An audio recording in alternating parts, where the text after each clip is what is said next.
Bueno, bienvenidos a todos, muchas gracias por sumarse. Hoy vamos a dar inicio a la última charla de nuestro segundo ciclo webinar en fauna marina. Para los que se suman por primera vez, nosotros somos el Grupo Fauna de la Universidad Católica de Córdoba. Somos un grupo de estudiantes de medicina veterinaria que ya hace varios años venimos trabajando en el área de biología, medicina y conservación de fauna silvestre.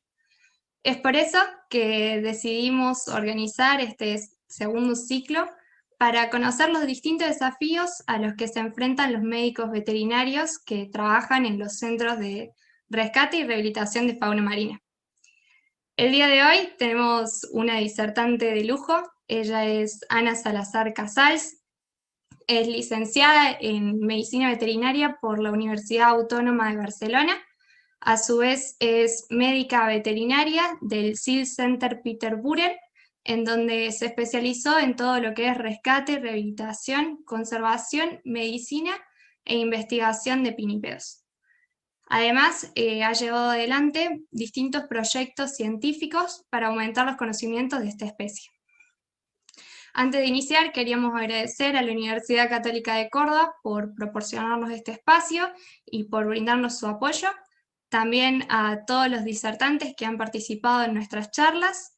Y bueno, un especial saludo para Juan Pablo Loureiro, que además de ser nuestro disertante el viernes anterior, también ha participado junto con la Alianza Huaraca y con la Alianza Huaraca y con Gabriela Irrazabal, que es la directora de carrera, en la promoción y organización de este ciclo. Así que bueno, sin más, le cedo la palabra a Ana Salazar. Muchas gracias por una introducción tan bonita, Candelaria. Como ha dicho Candelaria, soy Ana Salazar Casals, veterinaria en el SEAL Center Peter Buren. Antes de empezar con mi charla, quería primero agradecer la increíble oportunidad que es para mí poder dar esta charla.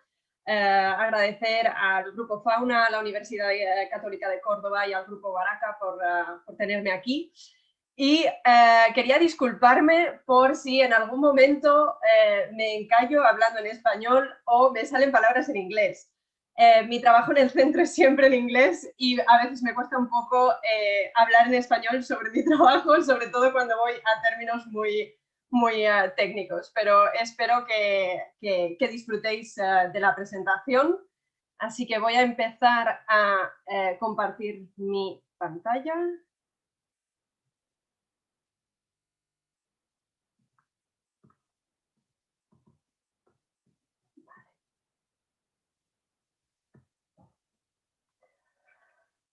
Espero que se esté viendo todo bien. Hoy vamos a hablar básicamente de lo que hacemos en el SEAL Center Peter Buren rehabilitando focas. Para daros una pequeña idea de lo que vamos a hablar primero es de cómo estructuramos el centro, de dónde venimos y dónde estamos, qué especies rehabilitamos, qué tipos de varamientos vemos más frecuentemente, cómo son nuestras instalaciones, cómo alimentamos los animales. Y luego ya os voy a contar un poco los casos clínicos más importantes o los casos principales que tenemos anualmente. Y voy a acabar la charla con 3 casos clínicos que creo que son muy interesantes, al menos yo los disfruto mucho. Así que nada, para empezar, el centro se fundó en 1971, cuando Lainey Hart decidió ayudar a una familia que estaba rehabilitando focas en su casa y fundó el SEAL Center Peter Buren. En ese momento, la población tanto de foca común como de foca gris en el mar de Wadden, que se extiende entre los países de Alemania, Dinamarca y los Países Bajos, era de alrededor de 4.000 individuos. Había habido un descenso de la población muy marcado. Estamos hablando que en la Edad Media había unos 40.000 individuos de foca común y unas 5.000 foca gris. Después de la Edad Media, la foca gris desapareció por completo del mar de Wadden, habiendo solo avistamientos esporádicos de animales de esta especie. Y a partir del establecimiento de la rehabilitación en Europa y debido también a la prohibición de la pesca de estos animales, al descenso de contaminantes como los PCBs, las poblaciones empezaron a recuperar. En 1980 se estableció la primera colonia de foca gris en el mar de Wadden y hemos llegado a un momento en que en 2017 en el mar de Wadden había unos 38.000 individuos de foca común y unos 4.000 individuos de foca gris, lo cual significa que ambas poblaciones se han recuperado muy bien de donde estaban, están estables y los esfuerzos que hemos estado haciendo estos años han sido muy importantes para ambas especies. Al momento, el Seal Center Peter Buren rehabilita una media de 400 animales anualmente. Somos el hospital de focas más grande de toda Europa y centramos todos nuestros esfuerzos no solo en ayudar a estos animales, pero también a la investigación científica, a la educación, como por ejemplo hoy dando charlas, y siempre tratamos de mejorar todos nuestros protocolos de higiene, de manejo de los animales para estar a la última y para mantener este estándar tan alto de calidad que queremos. ¿Dónde estamos situados? No sé si todo el mundo sabe dónde se localiza Holanda, pero estamos en el norte de Europa. Holanda es muy conocido por la ciudad de Ámsterdam, por ejemplo, o de Utrecht, La Haya, pero todas estas ciudades se localizan en el sur de Holanda. Peter Buren está en el norte, a la otra punta del país.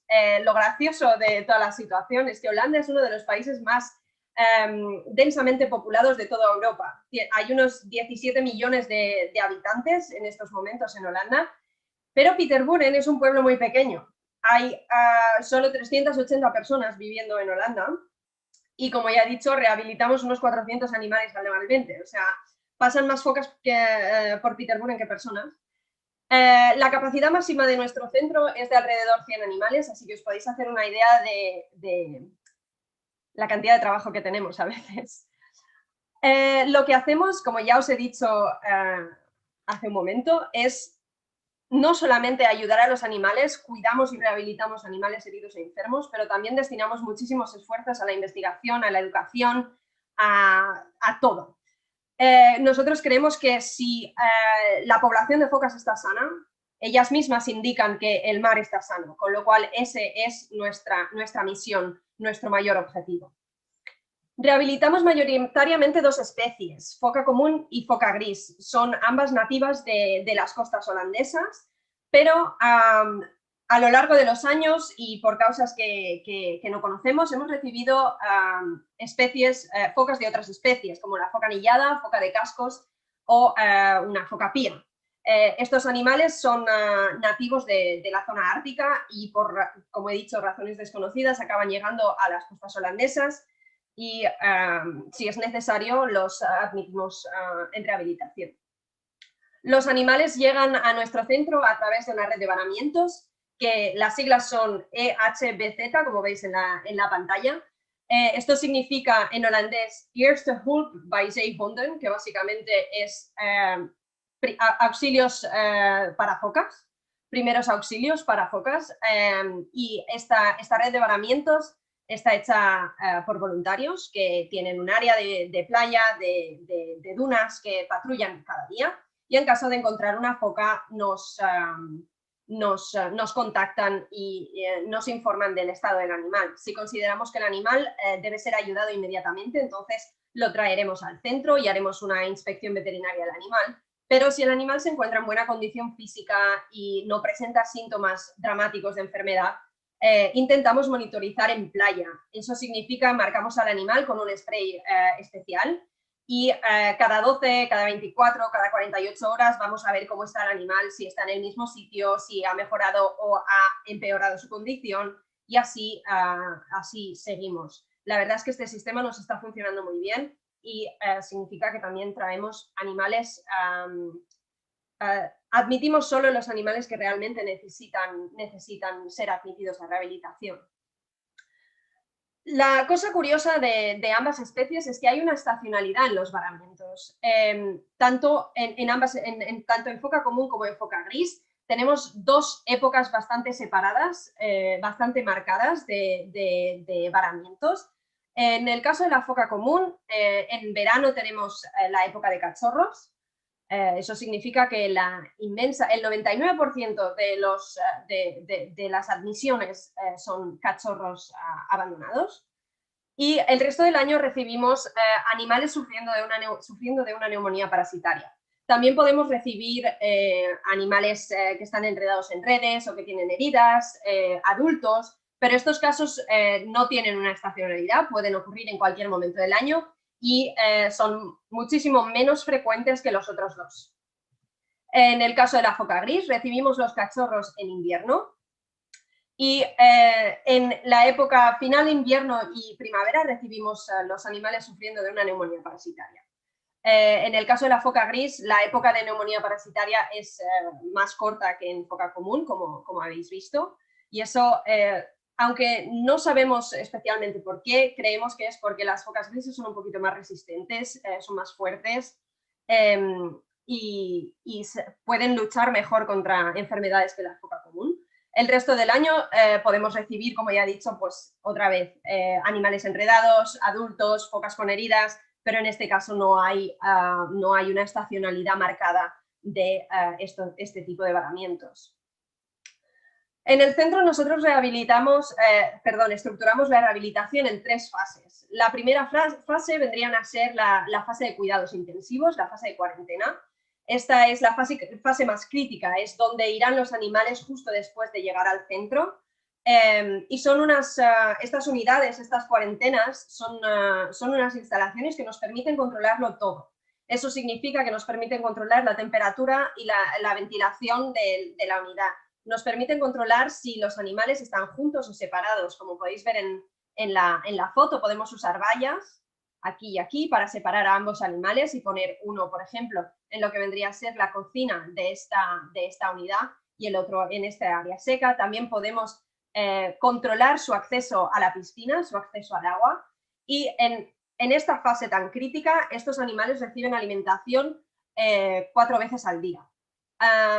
Durante esta fase obviamente también van a recibir medicinas si eso es necesario y dura más o menos el tiempo medio de estancia en estas unidades es de entre 30 y 40 días. Después de este tiempo los animales se han recuperado, están comiendo bien, han ganado peso, sus síntomas médicos obviamente han disminuido, han curado y entonces pueden ser movidos a segunda fase. Estas piscinas están localizadas en el exterior, con lo cual no tenemos ningún control sobre los factores ambientales. Si llueve, llueve y te mojas. Pero todas estas piscinas tienen un techo, como podéis ver esta franja blanca de aquí, esto es un techo, y debajo de este techo tenemos unas lámparas de calor. Esto lo usamos sobre todo en invierno, cuando hace mucho frío aquí en Holanda y estamos a menos 10, menos 20 grados, no pasa muy a menudo, pero puede pasar. Les proporcionamos a estos animales un espacio un poquito más agradable, un poquito más caliente. También tenemos la opción de aislarlos del acceso al agua usando vallas otra vez. Y normalmente en esta fase, aunque no solemos tener animales enfermos, sí que puede haber animales, pues por ejemplo, que tengan una patología ocular y que reciban un tratamiento tópico o alguna herida que hay que tratar porque está infectada, pero no medicación exhaustiva y demasiado constante, que necesite el animal un monitoreo constante. Después de esta fase, cuando el animal ya no tiene ningún síntoma de enfermedad, está completamente sano, no tiene ningún tipo de medicación, están comiendo solos, están ganando peso de manera gradual y constante, los vamos a mover a tercera fase. Esta es la fase previa a la liberación del animal. Son las piscinas más grandes que tenemos en el centro y en estas piscinas no tenemos ninguna manera de ver a los animales directamente. No tenemos vallas para aislarlos del acceso al agua y en cualquier caso, si queremos acceder a los animales, tenemos que vaciar la piscina completamente. Eso significa que obviamente si tenemos un animal enfermo en una piscina de estas, como os podéis imaginar, no es fácil acceder a ellos, con lo cual no lo hacemos. En estos casos lo que hacemos durante todo el proceso de rehabilitación es monitorear el peso cada semana, pesamos a los animales y eso también nos da un indicativo de cómo están creciendo, no están creciendo, han ganado mucho peso, han ganado poco peso. Todo esto nos da una información sobre cómo está desarrollándose el animal y podemos finalmente, si todo va bien, organizar la liberación del animal y devolverlos a su medio natural. En el tema de la alimentación, nosotros usamos dos tipos de comida, por decirlo de algún modo. Una sopa de salmón o una emulsión de salmón y arenque. La alimentación con sonda, que es como administramos esta emulsión de salmón, se realiza, como podéis ver en la foto, introduciendo un tubo de silicona en el esófago del animal que está conectado con un embudo donde podemos verter la emulsión de salmón y administrar también medicación de forma oral. Lo bueno de esta emulsión de salmón es que es rica en grasa y por lo tanto indirectamente en energía y eso ayuda a los animales a combatir un poco la enfermedad, tener un poco de energía extra y la verdad es que nos funciona muy, muy bien. Una vez el animal lleva en el centro alrededor de una semana, empezamos a introducir muy poco a poco el pescado. Nosotros siempre usamos arenque congelado y una vez el animal está en pescado, tenemos tres tipos diferentes de alimentación. Como os podéis imaginar, nuestro gol es que cualquier animal, o nuestro objetivo es que cualquier animal sea capaz de comer por sí solo, es decir, que sea self-eater. Eso significa que el animal puede comer de la piscina, que tiramos el pescado y se lo comen directamente, que compiten para la obtención del pescado y que por lo tanto en el mar el animal tendría que ser capaz de procurarse su propia comida. Pero hay veces, ya por cuestiones que no sabemos, quizá porque es un cachorro que nunca ha visto un pez en su vida o porque es un animal que ha estado muy enfermo y que aún no se ha recuperado del todo, no comen solos directamente. Entonces vamos a los dos otros tipos de alimentación. El forced feeding, como su nombre indica, es alimentación forzada. Se basa en coger al animal y muy gentilmente, muy suavemente, forzar el pescado en la garganta. Parece muy traumático, pero las focas no mastican, se tragan el pescado entero, con lo cual esto es normal y lo manejan sin problemas. Siempre intentamos que un animal coma por sí solo primero, pero si no lo hacen, pues siempre tenemos la opción de forzar la alimentación. También intentamos saber si pueden comer de nuestra mano, de hand feeding. En este caso no necesitamos de una restricción física, con lo cual el estrés que le estás causando al animal debería ser menos, pero también esto no es algo que nosotros busquemos, no buscamos que el animal esté centrado en nosotros, somos un centro de rehabilitación, lo que nosotros queremos es que el animal sea capaz de vivir por sí solo, de hacerlo todo solo, con lo cual siempre intentamos y siempre nos esforzamos al máximo para que los animales coman solos. Vamos a hablar de casos clínicos, que es lo más interesante de esta charla. Como os he dicho, uno de los principales pacientes que tenemos en el centro son los cachorros. Los cachorros requieren de un entorno estable, requieren de una monitorización constante de su alimentación, de las horas de nado, de acceso a la piscina y sobre todo del cordón umbilical o del ombligo. Por norma general, estos pacientes suelen ir bastante bien. Siempre hay casos especiales, pero los cachorros son, si les proporcionamos con lo que os he dicho, un entorno estable y los monitorizamos bastante de cerca, suelen ir bien. Pero hay veces que obviamente las cosas no van bien. Los principales problemas que vemos en cachorros son la malnutrición severa, animales que llevan sin comer días, a saber cuánto tiempo llevan sin comer, que están deshidratados, que no tienen nada en su cuerpo, llegan en muy malas condiciones y hay veces que desafortunadamente no podemos hacer nada por ellos. Infecciones del cordón umbilical, infecciones del ombligo son también un problema serio. Como sabéis, el cordón umbilical, el ombligo están directamente conectados con el cuerpo, con el flujo sanguíneo, y con lo cual cualquier infección en este punto está amenazando la vida del animal si no la tratamos directamente. Por tanto, es muy importante poner mucha atención al cuidado del cordón y del ombligo. Hernias umbilicales, ya sean de grasa o de material hemorrágico, como podéis ver en la foto, ocurren de vez en cuando, pero hablaremos más adelante de ello en uno de los casos clínicos, así que no voy a dar más información ahora. Cambiando de pacientes, los pacientes que sufren de una neumonía parasitaria, por definición llegan al centro enfermos, con lo cual deberíamos ser capaces de, en cada paciente del cual sospechemos una neumonía parasitaria, encontrar ciertos síntomas clínicos característicos de esta enfermedad. Estos síntomas suelen ser disnea, letargia, emaciación, tos, tosen con sangre y pueden hasta toser los gusanos, como podéis ver en la foto. Los dos principales parásitos que causan esta enfermedad son Otostrongylosis circumblutus, o lo que se llama en inglés large lungworm, gusano pulmonar largo. Para que os hagáis una idea mental, parecen espaguetis los de la foto. Y luego el otro es Paraphylaroides gymnurus o small lungworm, gusano pulmonar pequeño.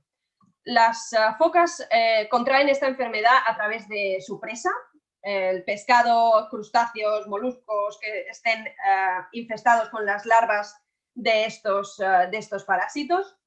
Una vez las larvas llegan al sistema digestivo, migrarán hasta el hígado, del hígado migran al corazón y del corazón migran a los pulmones. En los pulmones podemos diferenciar entre ambas especies por su localización.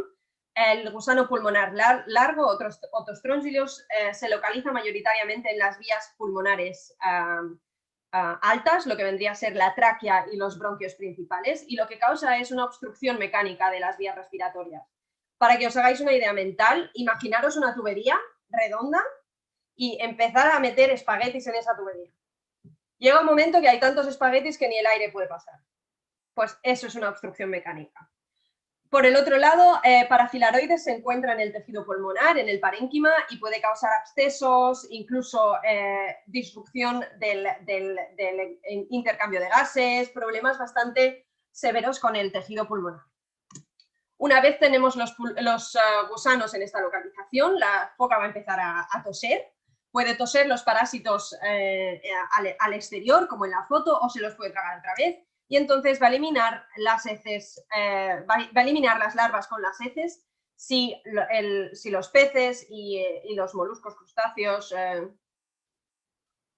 sus presas consumen estas heces infestadas de parásitos, cerramos el ciclo. Hay que decir que este ciclo aún no es totalmente conocido, se sospecha que se desarrolla así, pero aún el contagio de lo que vendría a ser la presa es un poco desconocido. Cómo desarrollan esta enfermedad los peces es totalmente desconocido. Para diagnosticar esta enfermedad nos basamos sobre todo en los síntomas, en la estacionalidad de estos síntomas, si vemos los parásitos en las heces o en el esputo, y si sospechamos que un animal puede padecer esta enfermedad o puede estar infectado con estos parásitos, pero no presenta síntomas clínicos, siempre podemos realizar un test de Birman con heces, que en 24 horas nos dará esta imagen tan bonita de las larvas en las heces, y entonces tenemos un positivo a neumonía parasitaria.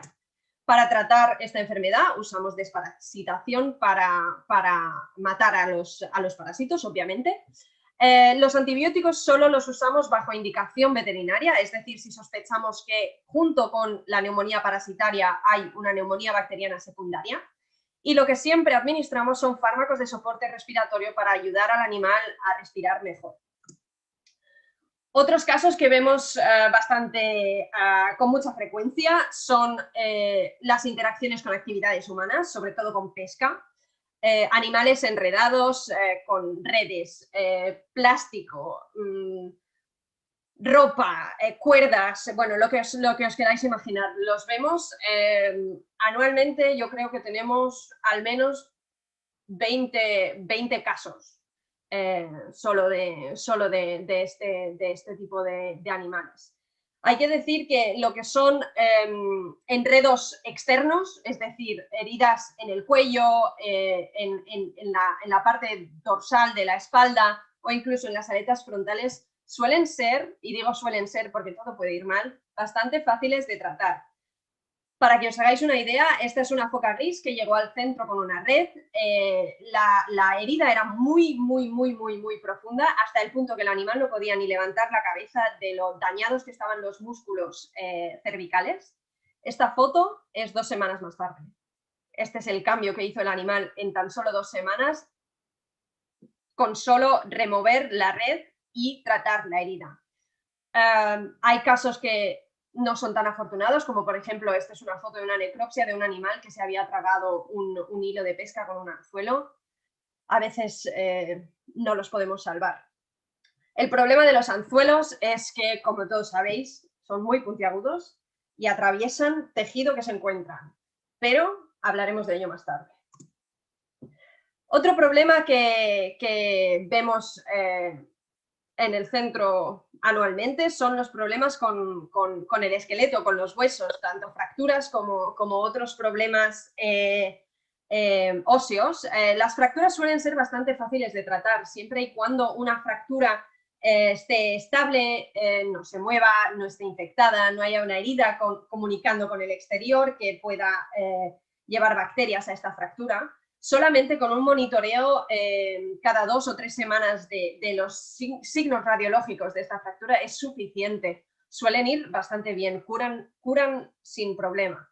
A veces sí, se les puede quedar un hueso deformado, pero bueno, eso nos pasa a todos, incluso a nosotros. Pero también hay veces que estas fracturas pueden ser, por ejemplo, secundarias a una infección, pueden ser fracturas abiertas que se infectan luego, o pueden presentarse como estas fotos de aquí, como aletas extremadamente hinchadas, que intentas tomar una muestra y o sale un poco de líquido, o sale pus, o no sale nada porque es simplemente hinchazón del miembro. Y cuando hacemos una radiografía nos encontramos con esta imagen de aquí. Si estáis prestando atención a las fotos podréis ver que hay una diferencia bastante significativa en lo que viene a ser esta imagen y esta de aquí arriba.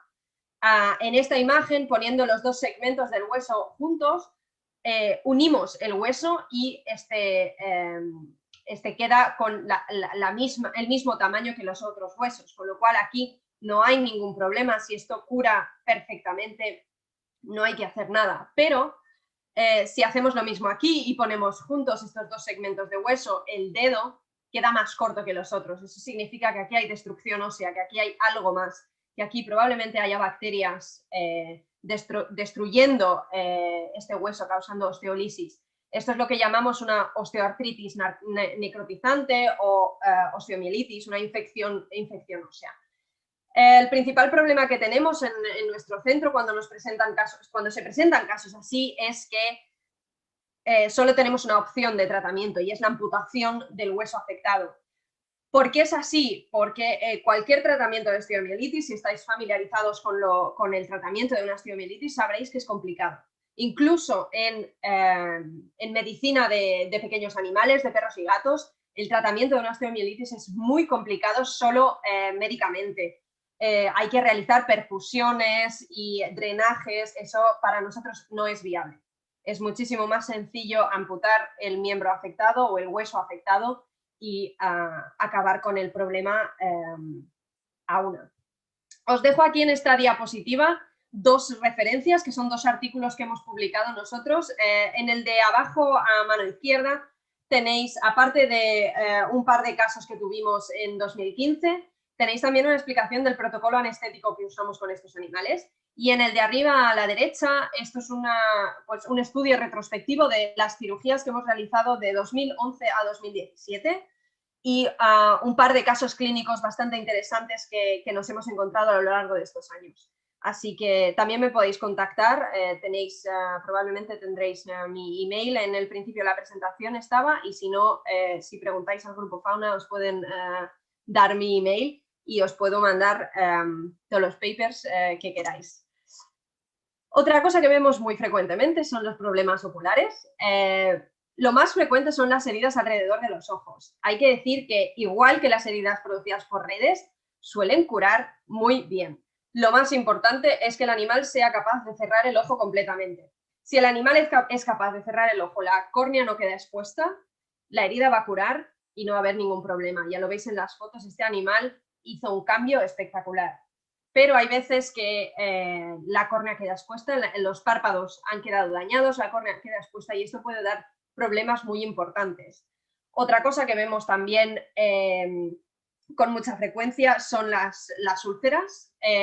Ya pueden ser úlceras superficiales que responden a tratamiento tópico sin ningún tipo de problema y que curan bien, o perforaciones de la córnea, infecciones intraoculares, problemas anatómicos que no responden a tratamiento, incluso luxaciones de cristalino también hemos visto. En estos casos, con problemas tan severos, la única solución que tenemos es amputar el ojo afectado. No os preocupéis, las focas en libertad, con solo un ojo, lo hacen todo súper bien. Se usan más los bigotes para cazar que los ojos. Enfermedades víricas son también muy frecuentes, tanto en rehabilitación como en libertad. En rehabilitación tenemos dos virus que afectan a estos animales, herpes virus y poxvirus. Herpes virus afecta solo a las focas comunes, pero las grises pueden ser portadoras de dicho virus, con lo cual siempre intentamos mantener ambas especies lo más separadas posibles. Los síntomas son respiratorios, disnea, epistaxis, es decir, sangrado de la nariz, fiebre alta, son los principales síntomas que vemos. Y el único tratamiento que tenemos, aparte de tratar síntomas y dar, por ejemplo, medicinas de soporte respiratorio, es la profilaxis. Aislar al animal, establecer protocolos de bioseguridad para evitar el contagio. Es un virus que se contagia muy rápidamente entre individuos, con lo cual eso es lo que intentamos siempre limitar. Poxvirus es un poco distinto, puede afectar a ambas especies, tanto a foca común como a foca gris, pero es un virus autolimitante, es decir, depende del animal curar. No es algo, bueno, esto siempre pasa, ¿no? Pero en este caso, al ser un virus autolimitante, el sistema inmune tiene una importancia muy, muy, muy marcada aquí. Los síntomas son cutáneos, aparecen estos nódulos en cualquier parte del cuerpo. La más frecuente suelen ser las aletas, pero puede aparecer también dentro de la boca, alrededor de la nariz, alrededor del ano. Y pueden ser bultos muy dolorosos, con lo cual lo que solemos hacer es tratar síntomas, tratar el dolor y otra vez aislar al animal afectado y evitar al máximo el contagio.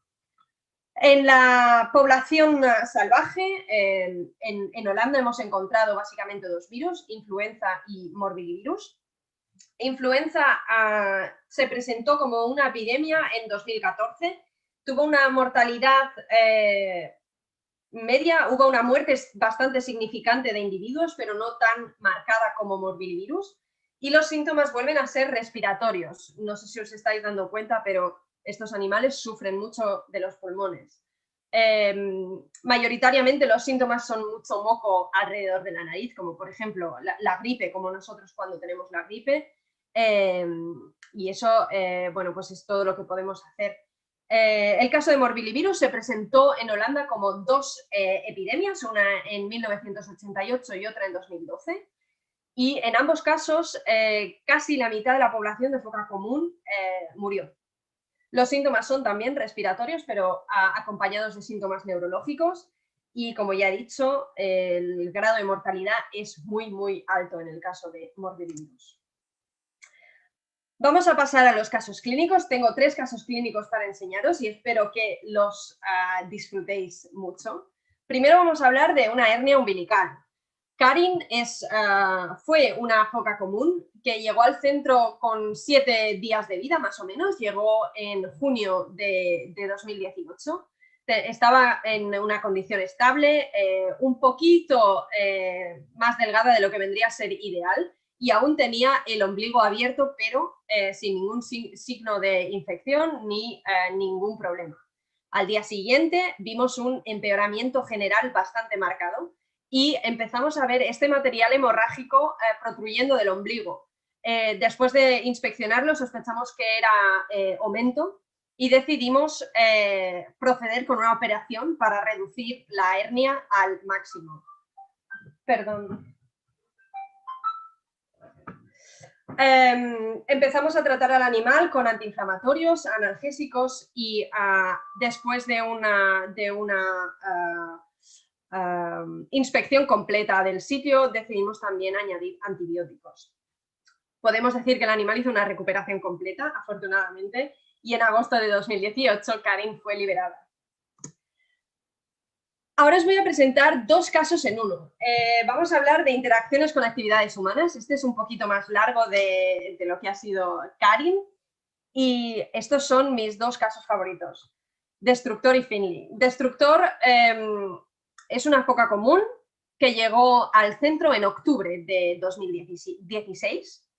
La liberamos en diciembre de 2016 y esto que os voy a contar ahora pasó en marzo de 2017, es decir, Destructor volvió a nosotros.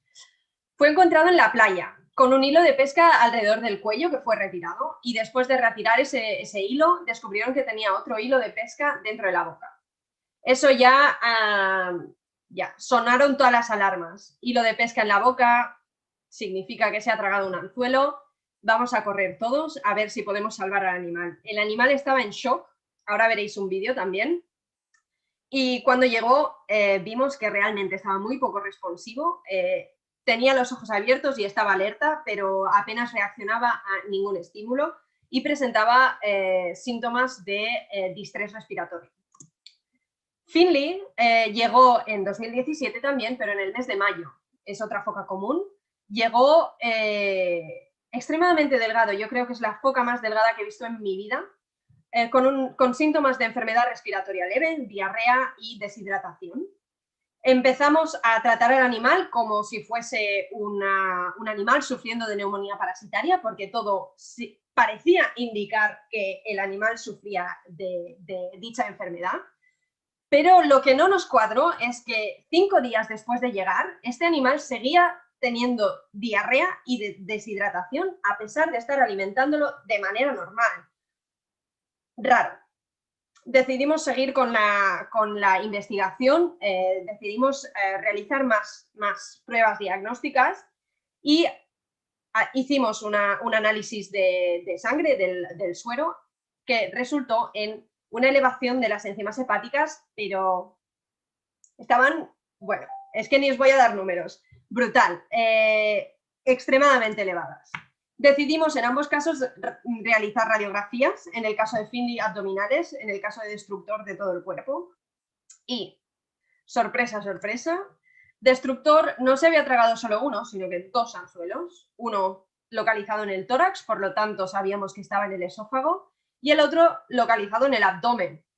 Problema de esta radiografía debido a la grasa subcutánea, debido al blubber, las radiografías abdominales, a menos que sea muy obvio el problema, no dan mucha información, todo queda borroso, todo queda del mismo tono, con lo cual interpretar esta radiografía se nos hizo muy complicado. Dijimos, bueno, vamos a ver si podemos hacer algo. Y Finley, bueno, descubrimos esto. Yo la primera vez que lo vi pensé, la foca se ha tragado una percha, ¿qué está pasando? No es una percha, ya os lo digo, es un sistema de separación de hilos de pesca cuando estás pescando. Me gustaría que os quedase muy grabado este circulito que estoy marcando aquí. Quedaros con esta imagen, ¿vale? Decidimos en ambos casos hacer una endoscopia de emergencia y ahora vamos a ver los vídeos de ambas focas, de ambas situaciones. Este es Destructor a su llegada. Fijaros por favor en la condición del animal, tiene los ojos abiertos pero no hace nada. Y ya tal cual llegó, metimos al animal a quirófano, lo pusimos bajo anestesia para hacer todo lo posible para salvarlo. Con las radiografías, pues eso, vimos los 2 anzuelos.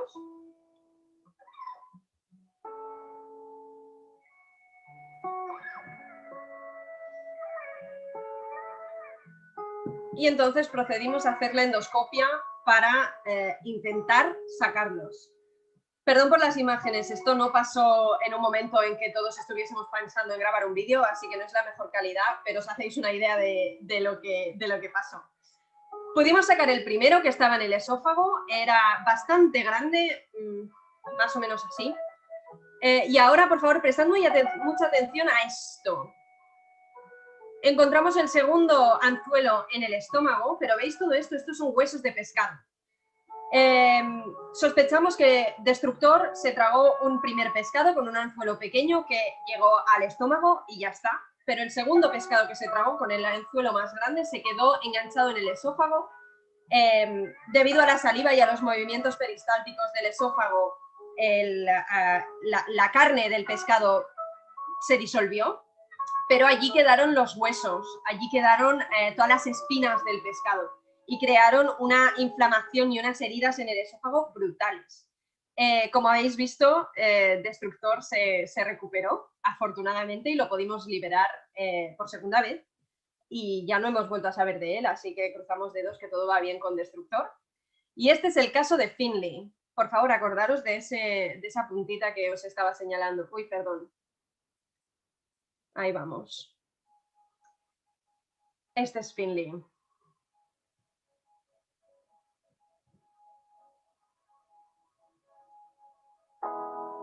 Finley tenía un bulto en la espalda también que decidimos abrir porque no estábamos seguras qué estaba pasando allí.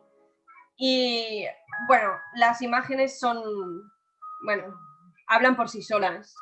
Abrimos el bulto y sorpresa, sorpresa, ¿qué salió de él?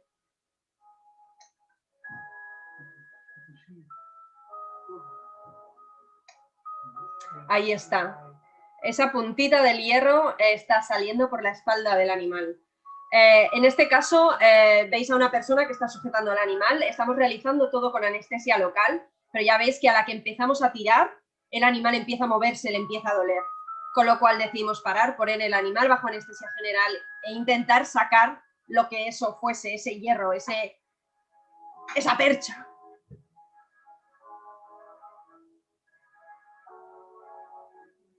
Había tanta presión en el abdomen de este animal que nos era imposible volver a introducir el hierro en el estómago y sacarlo de la boca. Era imposible, era tan grande que no podíamos. Aquí podéis ver en la imagen una de las heridas de las perforaciones del estómago. Decidimos cortar el hierro desde fuera y al reducir el tamaño de este hierro, la presión también disminuyó, con lo cual fuimos capaces de quitar o de sacar el resto del hierro a través de la boca con el endoscopio.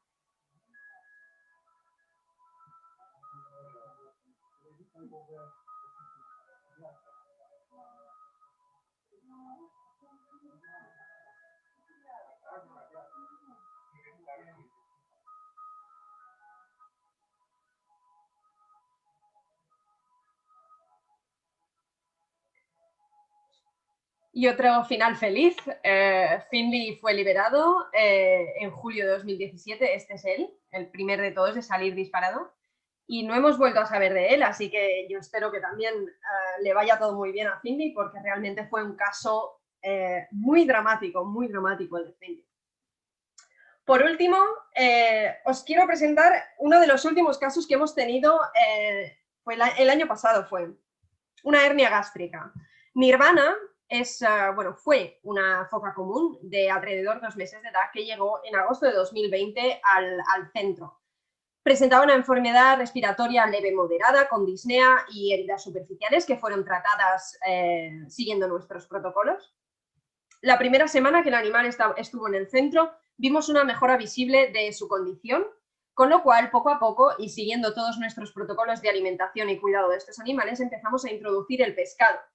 La segunda semana de rehabilitación, el animal empeoró dramáticamente. Pudimos constatar que el animal estaba peor después de alimentarlo, pero eso tampoco nos daba mucha información. Podía ser que el animal se quedase demasiado lleno, que estuviésemos alimentándolo demasiado, con lo cual decidimos también tomar temperatura, estaba elevada, tenía fiebre, sacar sangre, linfocitos bajos, todo indicación de una posible infección vírica, la más frecuente en estos animales, herpes virus, con lo cual empezamos a tratar en consecuencia y regresamos a la alimentación con emulsión de salmón, alimentación líquida. Tercera semana, hubo una mejora visible, todos los síntomas clínicos desaparecieron prácticamente, así que decidimos de nuevo empezar a introducir el pescado. Sorpresa, sorpresa, no funcionó. Cuarta semana, cuando el animal ya estaba en una dieta solo a base de pescado, empezó a empeorar, empeorar, empeorar y dijimos, vale, basta, hay que hacer algo más, vamos a hacer radiografías. Una cosa que os quiero decir es, nosotros como veterinarios, bueno, pues somos licenciados en veterinaria, pero no somos expertos en nada. Bueno, en medicina de pinnípedos, pero no tenemos ninguna especialización en radiografía, ecografía o cirugía. Con lo cual, en todos los casos donde realizamos radiografías de un animal, enviamos estas imágenes a un grupo de expertos que nos asisten a interpretar estas imágenes, a ver qué es lo que está pasando en estas imágenes. Os dejo esta imagen de un tórax normal de foca y os muestro la de Nirvana. Silueta cardíaca en un tórax normal, más o menos silueta cardíaca de Nirvana vendría a estar por aquí, pero ya veis que la posición de esófago no es muy normal y que aquí sí que tenemos algo que no es normal para nada. Hay una opacidad del lóbulo caudal pulmonar que puede ser debida a muchas cosas. Puede ser una enfermedad respiratoria grave que no hemos tratado suficientemente bien, puede ser cualquier cosa, puede ser una masa, pues no lo sabíamos. Mandamos estas imágenes y decidimos también realizar la imagen, la radiografía dorsoventral. Esto es un tórax normal. Decidimos, después del consejo que nos dieron los radiólogos, hacer radiografías de contraste. ¿Y cuál fue nuestra sorpresa cuando nos encontramos con esto? Si podéis seguir mi ratón, la flechita, la silueta diafragmática vendría a estar aquí. Esto vendría a ser el diafragma. Aquí tenemos pulmones, corazón y lo que vendría a ser el tórax. Pero entonces, ¿esto qué es? Pues una hernia de hiato, una hernia diafragmática. El estómago estaba parcialmente localizado en el tórax, cosa que obviamente cuadraba con los síntomas que estaba presentando el animal de dificultad al comer. Valoramos todas nuestras posibilidades de tratamiento, valoramos también cuáles eran las opciones o cuáles eran las razones por las cuales este animal había desarrollado una hernia de hiato. Y todo nos indicó que, en cualquier caso, el pronóstico de este animal no era bueno. Decidimos eutanasiar al animal y os voy a mostrar unas cuantas fotos de la necropsia.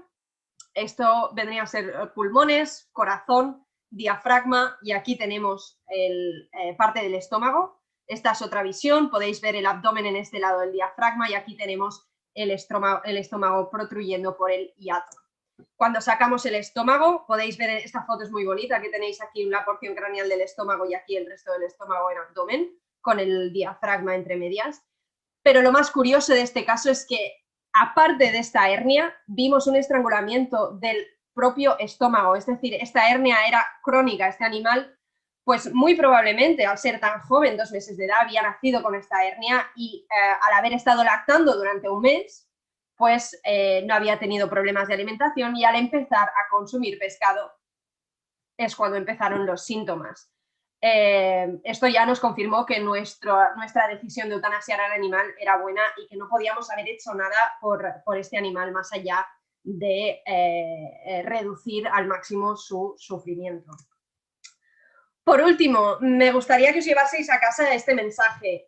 Hay mucho que nosotros desde casa podemos hacer, podemos cuidar del medio ambiente, podemos entrar en multitud de programas de voluntariado, en programas de limpieza de playas, podéis incluso solicitar nuestro internado de veterinaria. Me encantaría que por favor os unieseis a nuestras redes sociales y nos sigáis para así llevar nuestro mensaje un poco más allá. Y si tenéis la oportunidad, visitarnos, hacer una donación de lo que sea, jabón, toallas, lo que sea, bufandas. Hace mucho frío en Holanda y los jerseys nos vienen siempre muy bien. Somos una ONG, con lo cual el tema del dinero siempre va justo, como muchos de vosotros sabéis. En cualquier ONG esto pasa, pero la verdad es que tenemos un grupo de seguidores, de fans, de gente que dona dinero regularmente que son un amor. Ya no tengo nada más que deciros, simplemente que muchas gracias por atender, que muchas gracias por escucharme y que si hay cualquier pregunta, ahora es el momento. Buenísimo, muchísimas gracias Ana, la verdad que se entendió todo muy perfecto y muy buena charla. Ahora voy a leer las preguntas. Bueno, Victoria Cisneros pregunta si se encontró o tuvieron algún caso de presencia de COVID en las focas y cómo es el protocolo a seguir en ese caso. No, no hemos tenido ninguno. Hemos testado, pero no hemos tenido ninguno. Bien, después otra pregunta. Quería saber si hacían algún tipo de seguimiento con los animales que liberan. Desafortunadamente no. Es algo que estamos intentando organizar, pero no recibimos ningún tipo de subvención gubernamental, con lo cual seguir con seguimiento satelital a estos animales es muy complicado y es muy caro, así que no podemos. Sí que puedo decir que en algunos momentos hemos tenido información sobre animales nuestros, por ejemplo, sabemos de alguna foca gris que hemos liberado nosotros y que ha acabado al año siguiente la han visto en Alemania, o recibimos fotos de gente que pues estaba en una playa y se ha encontrado una foto con uno de nuestros tags identificadores y pues sabemos a veces un poquito de lo que está pasando con nuestros animales, pero no, desafortunadamente el rastreo satelital no es posible. Bien, y después una pregunta, bueno, que se repite es si hacen intercambio entre países para ir a trabajar, voluntariado, prácticas, y escriben desde Buenos Aires, Colombia y varias partes. Sí, tenemos un programa de voluntariado bastante genérico, es decir, para trabajar en nuestro departamento de Silker, de cuidado de focas. Si queréis podéis entrar en nuestra página web, que es zeehondencentrum.nl. Lo puedo dejar escrito en algún rincón y allí está toda la información. Hay una parte que pone Volunteer with Us y si vas allí recibes toda la información. Normalmente estos voluntariados suelen ser de 2 meses, pero pueden ser más largos. Hemos tenido gente 6 meses, un año incluso, haciendo un voluntariado con nosotros.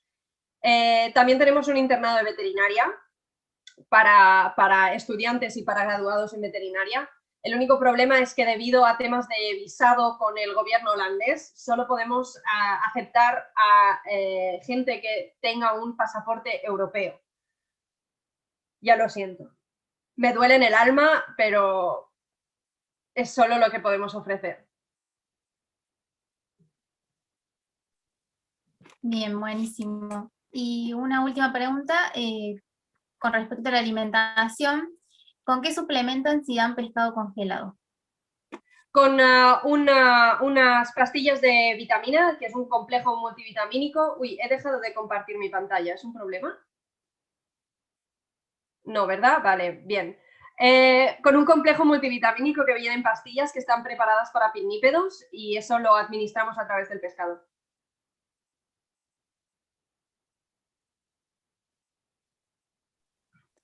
Bien, después otra pregunta de Carla Fiorito. En el caso de la foca con la hernia, ¿no había posibilidad de resolverlo mediante cirugía?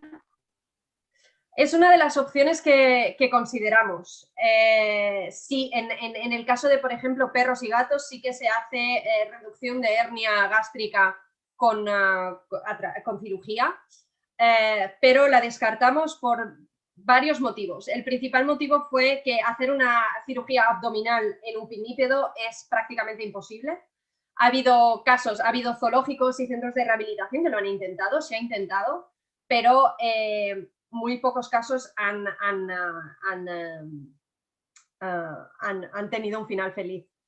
el otro tema es que podríamos haber hecho una cirugía laparoscópica. A través de la laparoscopia sí que se puede operar en abdomen, pero nos decidimos en contra de eso por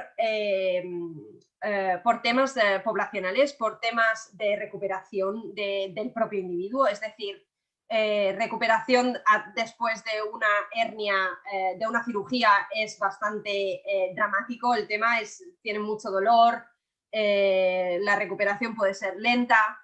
Tampoco hay ninguna garantía de que la hernia no vuelva a aparecer más adelante, con lo cual con esos números dijimos no, preferimos acabar ahora, que no que este animal quizá dentro de 5, 10, 15 años vuelva a tener la misma hernia y acabe muriendo, sufriendo en libertad. Bien, gracias. Y otra pregunta, ¿qué método de contención química suelen utilizar?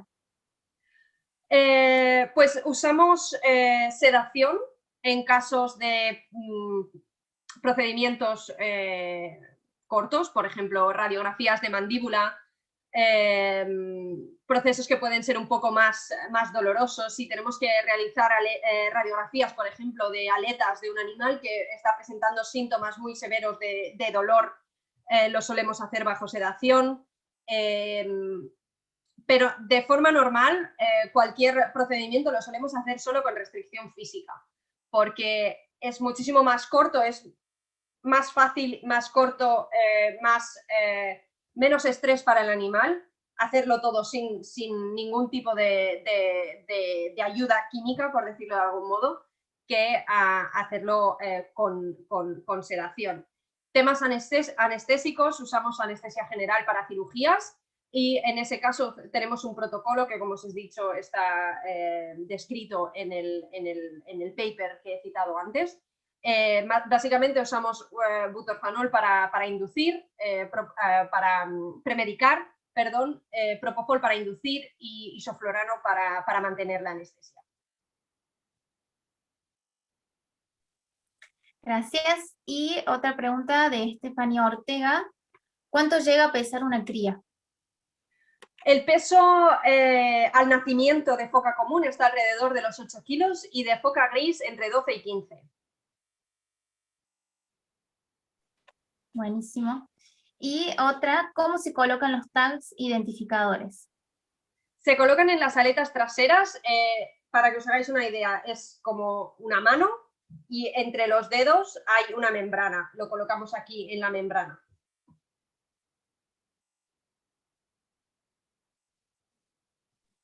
Y otra, la última, si han tenido casos de tuberculosis. Que yo sepa, yo no he visto ninguno en los años que llevo trabajando en el centro. Quizá hubo uno en los años 90 o principios del 2000, pero recientemente no hemos tenido ningún caso de tuberculosis. Bien, bueno, ya no hay más preguntas, así que muchísimas gracias a todos por participar en las 3 charlas y bueno, si en un futuro hacemos otra, ojalá puedan asistir. Muchas Ha sido un gracias. placer.